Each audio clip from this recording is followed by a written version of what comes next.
S'il vous plaît, n'allez pas en cours, rejoignez notre blocage, rejoignez notre piquet de grève. Entrée principale fermée et cours perturbés. Voilà comment le collectif 8 mars sensibilise les étudiants de l'ULB à la lutte pour les droits des femmes.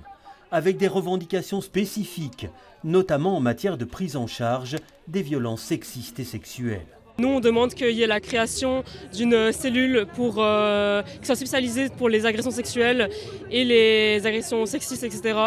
Parce que donc il y a Aimé à l'ULB qui fait ce travail-là, mais qui n'est pas assez bien organisé pour ça. Donc on demande la restructuration de Aimé à l'ULB et la création d'une cellule spécialisée, non seulement pour former les profs et le personnel de l'ULB par rapport à ces questions-là, mais aussi pour qu'il y ait une cellule d'accueil qui soit performante, parce que ce n'est pas le cas. Le collectif dénonce aussi l'attitude de certains professeurs qui demandent aux étudiants de voiler de retirer leur voile, en particulier lors des examens, ce qu'ils jugent stigmatisant.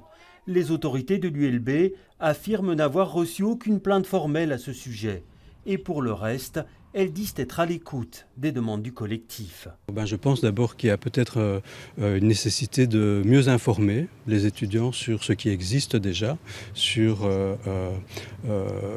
quels sont les relais qu'ils et elles peuvent activer pour être soutenus par l'institution. Donc je dirais qu'essentiellement c'est un travail d'information, tout en sachant effectivement qu'on peut toujours améliorer les procédures mises en place. Et pour les manifestantes, il reste effectivement encore beaucoup à faire, même s'il y a déjà eu des avancées. Par exemple, on a eu une mise en place de dispositifs de protection menstruelle gratuite au sein de l'ULB. Maintenant, évidemment, on a beaucoup de revendications et il y en a peu qui passent au final. Pas question de baisser la garde donc. Cette grève n'était d'ailleurs qu'un avant-goût avant la manifestation de demain après-midi, place de l'Albertine.